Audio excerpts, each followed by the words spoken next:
Ayan, nakatali na yung asawa ko sa amin. Airplane. Ang galing! Ang galing! Hello mga kayami. Mag-iiyaw tayo ng malaking isda. Tignan mo naman gano'ng kalaki mga kayami. Iiyawin natin ngayon yan.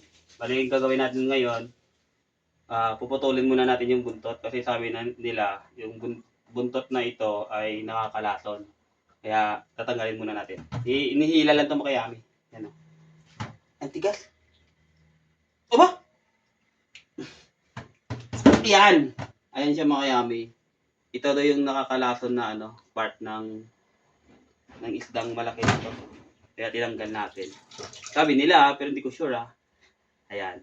Kaya, watch out mga kayami. Iyawin natin ito mamaya. Eto na guys, nag-iiyaw na kami ngayon. Grabe yung usok guys.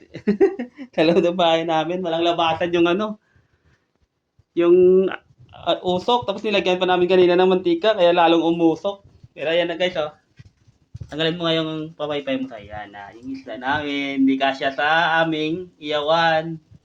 Malaki to. Siguradong masarap to mga yummy.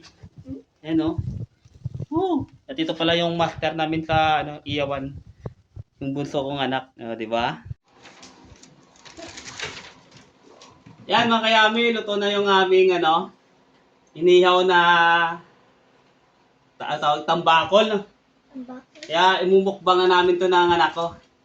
Ayan mga kayami, kain tayo. Ito, sarap po. Wow!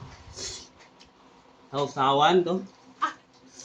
Ito, yummy sausawan Sausawan ito. Hop! Hop! Parang parang bagong huli. Sarap.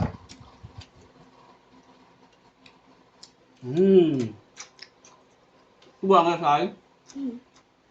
Subuhan ka. Grabe, subuhan ko yung Ay! Welcome to airplane! Naalala mo ba yun, Sai? Nung maliit ka, ganyan papakain ko sa inyo, inaate mo Sarap, yummy. Taon. Ay, sumali sa amin mga yummy. Maiyam. Sarap. Sarap. Sarap ng sausawan. Buka, toyo. Ayan, nakatali na yung asawa ko sa amin. Airplane. Ayan na. Ito na yung kinalabasan mga kayami Bus na. Solve na. Tapos hindi pa na kontento anak ko. May pangimagas pa. Yan lang mga kayami. Hanggang sa muli. Bye-bye.